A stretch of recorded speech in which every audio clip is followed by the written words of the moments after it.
माझे नाव श्रावणी जगदीश कारखंडे. महाराष्ट्राची दिव्या ज्योती ओवाळी त्यांची आरती.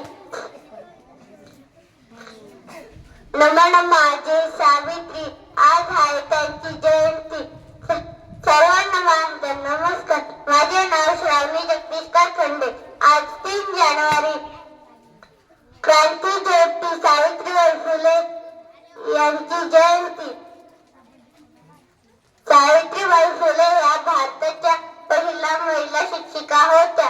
त्यांचा जन्म 3 जानेवारी 1831 रोजी सातारा जिल्ह्यातील नायगाव इथे झाला